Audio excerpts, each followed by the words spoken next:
ওই ছেলেগুলো আমাকে অনেক টাকা দিয়ে এক রাতের জন্য নিয়ে গেল। 5টা ছেলেই যখন আমার শরীর নিয়ে তাদের লালসা মেটাচ্ছিল, তখন হঠাৎ তাদের ষষ্ঠ বন্ধু এসে হাজির। কিন্তু সে রুমের ভেতর ঢুকতেই তার গলা দিয়ে চিৎকার বেরিয়ে এলো, কেননা অবস্থার চাপে পড়ে একজন মানুষ এমন কিছু করতে বাধ্য হয় যা সে কখনো চিন্তাও করেনি, বা অন্য কোথাও কখনো কখনো মাত্রাতিরিক্ত স্বপ্ন একজন মানুষকে ধ্বংস করে দেয়। আর আমিও কখনো পূরণ না হওয়া স্বপ্নের আশায় বেরিয়ে পড়ি। আমি রাত 12টার পর থেকে তাদের ছোট্ট ঘরে বিছানায় শুয়ে আছি। একের পর এক ছেলেরা আমাকে ক্ষতবিক্ষত করে দিচ্ছিল, ব্যথা চরমে। কিন্তু এই সবই আমি নিজের ইচ্ছায় গ্রহণ করেছি। না আমার কাপড় চোপড়ের হুঁশ ছিল, না আমার শরীরের যন্ত্রণার হুঁশ ছিল। দুটি ছেলেতেই আমার অবস্থা এমন করে দিয়েছে যে আমার সমস্ত শরীর ক্ষতবিক্ষত হয়ে গিয়েছে। শুধু এই ভেবেই আমার আত্মা কেঁপে উঠেছিল যে এরপরে আরও 3টা ছেলে আসতে চলেছে তাদের লালসা চরিতার্থ করতে। আমাকে তাদের আনন্দের সহিত সময় দিতে হবে। আমি কল্পনাও করিনি যে আমার জীবনে এমন একটা রাত আসবে। এই সবই অনেক টাকার বিনিময়ে করছিলাম, তাই পিছিয়ে যাওয়ার প্রশ্নই আসে না। আমার দায়িত্ববোধ এবং আমার পরিবারের স্বপ্ন আমাকে এই রাস্তায় নিয়ে এসেছে। তাই আমি এক রাতে 5 ছেলের সাথে রাত কাটাতে রাজি হয়েছিলাম। সাধারণ পরিস্থিতিতে কোনো মেয়ের পক্ষে এরকম ভাবাও সম্ভব নয়, কিন্তু আমি যে জায়গায় দাঁড়িয়ে আছি এই সিদ্ধান্ত নিতে আমার খুব বেশি সময় লাগে না। তারা সবাই সুস্থ সবল যুবক, যাদের শক্তির কাছে আমি কিছুই না। 2 যুবকই আমাকে মুহূর্তের মধ্যে কাবু করে ফেলে, তাদের লালসা চরিতার্থ করেছিল। এই প্রথম কোনো পুরুষের স্পর্শ পেয়েছিলাম। দ্বিতীয় ছেলেটি চলে যাওয়ার সাথে সাথে তৃতীয় ছেলেটি ঘরে প্রবেশ করলো। আমি একটা দীর্ঘ নিঃশ্বাস নিয়ে বললাম, আমি একটু সময় চাই। কিন্তু সে বলল, আমার কাছে সময় নেই। হ্যাঁ, আমার অন্য বন্ধুরাও তো বাইরে বসে অপেক্ষা করছে। তার কথা শুনে আমার চোখে জল চলে এলো। সে সাথে সাথে আমার দিকে এগিয়ে এলো। আমার চোখের জল উপেক্ষা করে সে আমার ওপর ভেঙে পড়তে লাগলো। আমার শরীর সহ্য করার শক্তি হারাচ্ছিল। আমি বারবার চেষ্টা করলাম ওকে আমার থেকে দূরে ঠেলে দিতে, কিন্তু সে ততই আমার ওপর আধিপত্য বিস্তার করতে লাগলো। মনে হলো যেন সে এই খেলাটা উপভোগ করছে। আমি যখন তাকে ঠেলে দিতাম সে ততই আগের চেয়ে অনেক বেশি উৎসাহ নিয়ে আমার কাছে আসতো। তাই এখন আমি ওকে থামাতে চেষ্টা না করে চুপচাপ সহ্য করে যাচ্ছিলাম আমার ওপর হওয়া এই সর্বনাশ। 1.5 ঘন্টা ধরে সে তার তৃষ্ণা মেটাতে থাকলো, আর যাবার সময় আমার ঘাড়ে দাঁতের দাগ দিয়ে বলল, সুযোগ পেলে আবার আমার সাথে সময় কাটাতে আসবে। সে চলে যাওয়ার পর আমি আমার শরীরের দিকে তাকিয়ে কেঁপে উঠলাম। শরীরের এমন কোনো অংশ নেই যেখানে ক্ষত নেই। তৃতীয় যুবক তো আমাকে সবচেয়ে আহত করেছে। বিভিন্ন স্থানে তার দাঁতের চিহ্ন ছিল, এবং তারপরের 2 ছেলেও ঘণ্টাখানেক আমাকে তাদের লালসার শিকার বানালো। তারা আমার প্রতি বিন্দুমাত্র দয়া দেখায়নি, এবং কেন দেখাবে? ওরা আমার একটা রাত একটা বিশাল অঙ্কের টাকার বিনিময়ে কিনেছে। তারা শুধু তাদের ভাগ উসুল করছে। আর এই একটা রাত আমার জীবনের সবচেয়ে অন্ধকার রাত হয়ে গিয়েছে। আমার অবস্থা এমন হয়েছিল যে আমার কোনো হুঁশ ছিল না। ব্যথার কারণে আমি এদিক ওদিক ঘুরতেও পারছিলাম না। আমার চোখ ধীরে ধীরে বন্ধ হতে শুরু করে। তখনই তারা আমাকে বলল যে তাদের একজন বন্ধুও এসছে। তাকে অস্বীকার করার বা তার বিরুদ্ধে প্রতিবাদ করার মতো শক্তিও আমার অবশিষ্ট ছিল না। ষষ্ঠ ছেলেটি রুমে ঢুকে আমার বিছানার কাছে এসে আমাকে দেখেই তার চিৎকার বেরিয়ে এলো।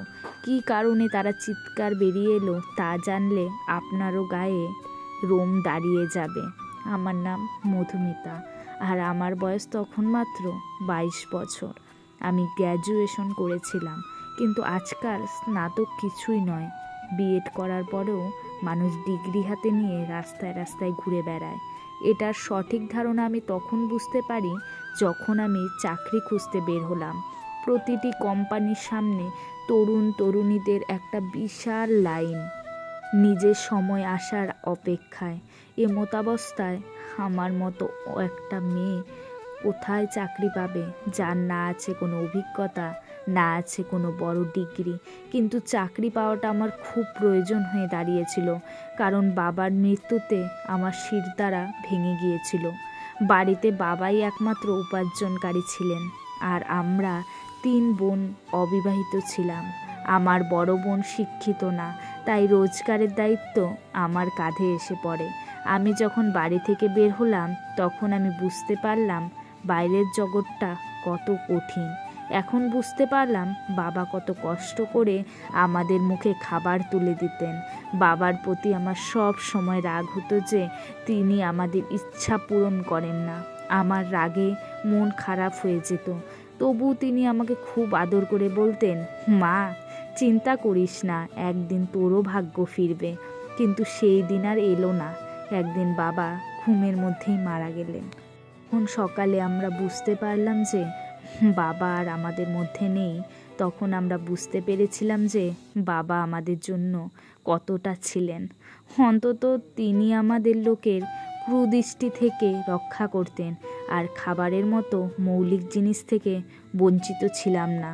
বাবার মৃত্যুর পর কয়েকদিন পর্যন্ত আমাদের প্রতিবেশী ও পরিবারের সদস্যরা আমাদের সাহায্য করেছিল, কিন্তু ধীরে ধীরে সবাই যার যার জীবনে ব্যস্ত হয়ে পড়ল। আজকের যুগে কে কাকে খাওয়াতে পারে?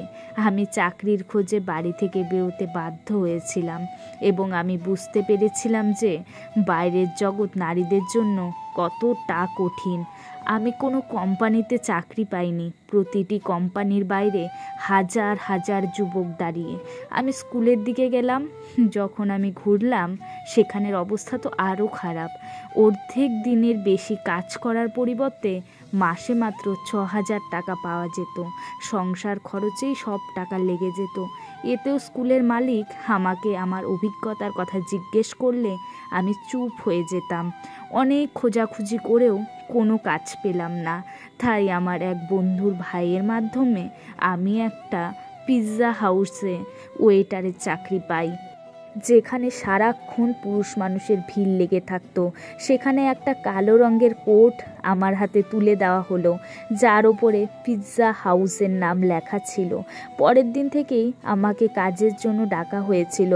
তারা ওয়েটারের নামে একটি আধুনিক মেয়ে চেয়েছিল, যার কাঁধে ছোট চুল ছড়িয়ে থাকবে এবং সে যেন অনেক মেকআপ করে ডাইনিং হলে দাঁড়িয়ে থাকে।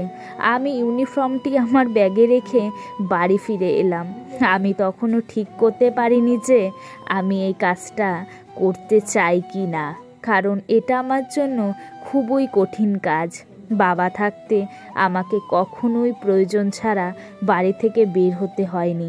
আর এত আটসাট পোশাক পরে এত পুরুষের মধ্যে পিৎজা হাউসে দাঁড়িয়ে থাকাটা আমার জন্য খুবই অস্বস্তিকর কাজ ছিল। কিন্তু ক্ষুধা একজন মানুষকে সব কিছু করতে বাধ্য করে। আমি যখন সেখান থেকে বাড়ি ফিরে আসি তখন আমার মা দরজার দিকে উদ্বিগ্ন হয়ে দাঁড়িয়েছিলেন। আমাকে দেখে তার চোখে জল চলে আসলো। আমি আমার মাকে জিজ্ঞেস করলাম, তিনি দরজা পর্যন্ত কেন এসেছিলে? তখন মা কাঁদতে শুরু করে বলল, মা, কারেন্ট মিটারের লোকজন এসে আমাদের বিদ্যুৎ কেটে দিয়ে গেছে। মায়ের কথা শুনে আমার হৃদয় কেঁপে উঠল। এখন খুব গরম, কারেন্ট ছাড়া বেঁচে থাকা খুব কঠিন। কিন্তু গত 2 মাস ধরে আমরা বিল দিতে পারিনি। সম্ভবত সেই কারণেই আমাদের বিদ্যুৎ কেটে দিয়েছে। মায়ের চোখের জল আমাকে সিদ্ধান্ত নিতে বাধ্য করে। আমি মাকে জড়িয়ে ধরে বললাম, আমি একটা ভালো জায়গায় চাকরি পেয়েছি, কাল থেকে আমাকে কাজে যেতে হবে। মা আমার মাথায় হাত রেখে বললেন, এখন তুই আমাদের ভরসা, আর তোকেই তোর 2 বোনের বিয়ের ব্যবস্থা করতে হবে। মা আমার কাঁধে একটি ভারী দায়িত্ব দিয়ে দিলেন। আমি ভাবছিলাম কিভাবে আমি এই দায়িত্ব পালন করব, কিন্তু আমাকে যে এই দায়িত্ব পালন করতেই হবে। মা জিজ্ঞেস করেছিলেন আমি কোথায় চাকরি পেয়েছি, কিন্তু আমি তাকে বলতে চাইনি আমি কোথায় চাকরি পেয়েছি। তাই আমি মাকে বললাম যে আমি একটি বড় কোম্পানিতে একটি ভালো চাকরি পেয়েছি। আমার কাজের সময় ছিল বিকেল 3টে থেকে 11টা অবধি। আমি অনেক কষ্টে মাকে এই কথাটা বলেছিলাম।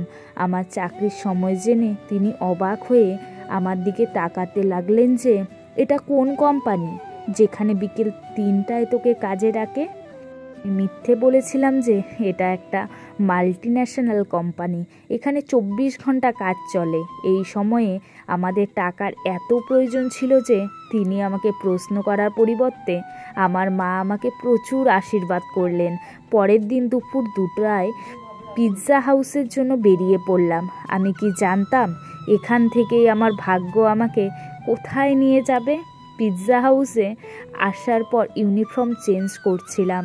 ম্যানেজার আমাকে পিৎজা হাউসের দরজার কাছে দাঁড় করিয়ে বললেন, আজ তোমার প্রথম দিন, তাই তুমি আসা যাওয়া সবাইকে সম্মানের সাথে স্বাগত জানাবে। তারপর আমার দিকে তাকিয়ে সে রেগে বলল, এটা কী রকম হলো? আগে তুমি তোমার মেকআপ করো। ম্যানেজারের কথা শুনে আমি টেনশনে পড়ে গেলাম, কারণ আমার মেকআপ ছিল না। সেখানে উপস্থিত আরেকটা মেয়ে তার মেকআপ নিয়ে সে আমার মুখের ওপর খুব দ্রুত তার হাত নাড়ছিল, এবং তারপরে আমি যখন আয়নায় নিজেকে দেখলাম আমি অবাক হয়ে গেলাম। আমি জানতামই না যে আমি এতটা সুন্দর। আমার গায়ের রং ফর্সা, কিন্তু একটু মেকআপ করার পর আমি পুরোপুরি উজ্জ্বল হয়ে উঠলাম। আয়নায় নিজেকে দেখছিলাম। তখন মেয়েটি বলতে শুরু করলো যে এই লোকগুলো তোমাকে শুধু তোমার সৌন্দর্যের জন্য এখানে রেখেছে, নইলে কাজ করার জন্য তো অনেক লোক আছে। আমি জানলাম যে আমি আমার যোগ্যতার জন্য নয়, আমার সৌন্দর্যের কারণে এই কাজটি পেয়েছি। কাজের প্রথম দিনটি আমার জন্য খুব কষ্টের ছিল। আমি 3টে থেকে দরজায় দাঁড়িয়ে এখানে আসা নারী পুরুষদের স্বাগত জানাচ্ছি। মহিলাদের সংখ্যা খুবই কম, বেশিরভাগ পুরুষরাই আসছিলেন। শেষের দিকে আমার পায়ে খুব ব্যথা ছিল। তারপরেও বাসে ধাক্কা খেতে খেতে রাত 12টার দিকে বাড়িতে পৌঁছালাম। মা জেগে আমার জন্য অপেক্ষা করছিল। আমি মায়ের সাথে বসে খাবার খেয়ে তাড়াতাড়ি বিছানায় শুয়ে পড়লাম। আমি বাবাকে খুব মিস করছি। বাবা আমার বেশিরভাগ ক্ষোভ সামলাতেন, তবু আমি সবসময় তার সাথে এটা সেটা নিয়ে রাগ করতাম। আমি পায়ের ব্যথায় ছটফট করতে করতে বুঝতেই পারিনি কখন ঘুমিয়ে পড়েছি। পরের দিন আবার 2টার দিকে বাসা থেকে বের হলাম। আজ আমাকে দরজার কাছে দাঁড় না করিয়ে অর্ডার নেওয়ার কাজটি দেওয়া হয়েছিল। এই কাজটা আমার জন্য কিছুটা সহজ মনে হয়েছিল, কিন্তু কিছু সময় পর বুঝেছিলাম এই কাজটা মোটেও সহজ নয়। আমি যার কাছে অর্ডার নিতে যেতাম তাই পুরুষরা আমার মাথা থেকে পা পর্যন্ত তাকিয়ে হাসতো, এবং জবাবে আমাকেও হাসতে হতো, কারণ এটাই আমাদের কাজের নিয়ম। তারা ইচ্ছাকৃতভাবে অর্ডার দিতে অনেক সময় নিত। মাঝে মাঝে অর্ডার দেওয়ার সময় আমার এত কাছে আসতো যে আমার নিঃশ্বাস বন্ধ হয়ে যেত। এখন আমি ভালোই বুঝতে পারছি এই পিৎজা হাউসটি ওয়েটারের কারণেই চলতো। এখানে আসা বেশিরভাগ পুরুষই আসতো শুধুমাত্র মেয়েদের জন্য। দিনগুলো এভাবেই চলে যাচ্ছিল, এবং আমি এখানে কাজ শুরু করার 1 মাস হয়ে গেল। সেই 1 মাসে অনেক কিছু ঘটে যা আমার জন্য খুব অদ্ভুত ছিল। পুরুষদের অর্ডার দেওয়ার অজুহাতে কাছে আসা এবং ডবল মিনিংযুক্ত শব্দ ব্যবহার করা। কিন্তু এই চাকরির সবচেয়ে ভালো জিনিস হলো বেতন ছাড়াও এই 1 মাসে প্রচুর টিপসের টাকা জোগাড় হয়েছিল। সেই টাকা আমি বিদ্যুতের বিল মেটাতে ব্যবহার করি। ধীরে ধীরে পিৎজা হাউসের পরিবেশে অভ্যস্ত হয়ে পড়ি। প্রতিদিন সন্ধ্যায় 5 জন ছেলে পিৎজা খেতে এসে কোনার টেবিলে বসতো। সেই টেবিলটা ছিল আমার ভাগে। আমি প্রতিদিন তাদের কাছে অর্ডার নিতে যেতাম। তারা 5 জনই 24 থেকে 25 বছর বয়সী যুবক, যারা আমার দিকে গভীর দৃষ্টিতে তাকাতো। আজও যখন আমি তাদের কাছে অর্ডার নিতে গেলাম, তাদের একজন জিজ্ঞাসা করে, তুমি এখানে বাধ্য হয়ে কাজ করো, তাই না? আমি হ্যাঁ বলে দিলাম। সে সাথে সাথে তার কার্ডটি বের করে আমার সামনে রেখে বলল, তোমাকে খুব ভদ্র মেয়ে বলে মনে হচ্ছে। যদি তোমার কোনো সাহায্যের প্রয়োজন হয় তবে দয়া করে আমাকে মনে রেখো। আমি কিছু না ভেবে কার্ডটি তুলে আমার কোটের পকেটে রাখলাম। আমি যখন কার্ডটি নিলাম সে হাসলো, তারপরে চলতে থাকলো। প্রতিদিন আমি তাদের অর্ডার নিতে যেতাম। তাদের একজন আমাকে প্রশ্ন করত। এভাবে প্রতিদিনের কথা বলার কারণে আমাদের মধ্যে কিছুটা বন্ধুত্বপূর্ণ সম্পর্ক তৈরি হয়। দ্বিতীয় মাসও দেখতে দেখতে পার হয়ে গেল।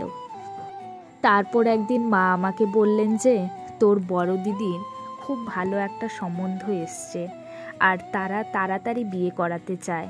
মায়ের কথা শুনে আমি টেনশনে পড়ে গেলাম, কারণ সবেমাত্র আমি বাড়ির খরচ বহন করছি, বিয়ের দায়িত্বের কথা ভাবতেও পারি না। মা বলতে শুরু করেন, তোর কোম্পানি থেকে লোন নে, অনেক বড় কোম্পানি, লাখ টাকা লোন পেলেও তোর দিদির বিয়ে ভালোভাবে হয়ে যাবে। আমার বড় দিদি 24 বছর বয়সী এবং মা তাকে নিয়ে খুব টেনশনে ছিলেন। এখন আমি কিভাবে মাকে বলবো যে আমি পিৎজা হাউসে ছোট্ট একটা চাকরি করি? আমি কিভাবে লাখ টাকা জোগাড় করব? তাই আমি মায়ের কথার কোনো রিপ্লাই দেইনি। কিন্তু মায়ের চোখে আশার আলো স্পষ্ট দেখতে পাচ্ছিলাম। আমার মা নিশ্চিত ছিলেন যে আমি কোম্পানি থেকে লোন পাবো, আর আমি ভাবছিলাম আমার মিথ্যা আমাকে কিভাবে ফাঁসিয়ে দিয়েছে। পরের দিন আমি কাজের সময় সারাক্ষণ টেনশনে ছিলাম, যেটি আমার সাথে কাজ করা মেয়েটি লক্ষ্য করেছিল। সে আমাকে বলল, মধুমিতা, তোমার খুব মন খারাপ।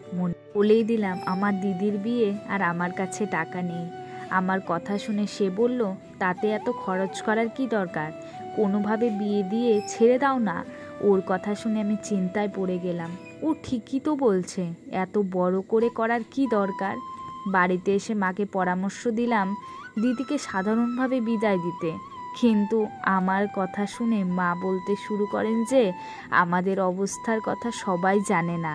ছেলের পরিবার আগে থেকেই যৌতুকের একটা লম্বা লিস্ট ধরিয়ে দিয়েছে, আর এখন যদি তোর দিদিকে খালি হাতে বিদায় দেই তাহলে ওর শ্বশুরবাড়ির লোকেরা সারা জীবন ওকে কথা শোনাতে থাকবে।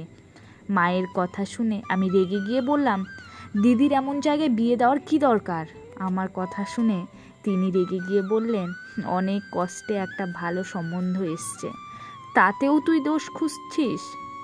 আর যদি তোর বাবা বেঁচে থাকতেন তাহলে এসব নিয়ে আমাকে ভাবতে হতো না। যে কোনো উপায়ে তিনি মেয়ের বিয়ে টাকা জোগাড় করতেন। মায়ের চোখে জল দেখে মনে মনে খুব কষ্ট পেলাম। তিনি তো ঠিকই বলছেন, বাবা বেঁচে থাকলে কোনো না কোনোভাবে টাকা জোগাড় করতেন। আমি মাকে জড়িয়ে ধরে কথা দিলাম যে আমি তাড়াতাড়ি টাকার ব্যবস্থা করে দেব। আমি নিজেও জানতাম না এত টাকা কোথায় পাবো আমি। বাবার ছায়া সত্যি সন্তানের জন্য বড় আশীর্বাদ। তারা নিজের জীবনে ঝুঁকি নিয়েও সন্তানকে জীবনে সব সুখ দেয়। আমার পক্ষে বাবার জায়গা নেওয়া খুব কঠিন ছিল। এভাবে টেনশনেই দিনগুলো কেটে যাচ্ছিল।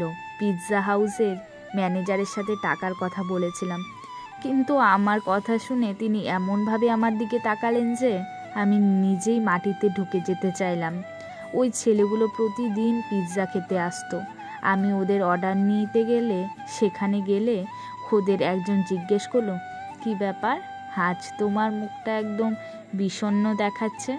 কেন জানি না তার কথা শুনে আমার চোখে জল চলে এলো।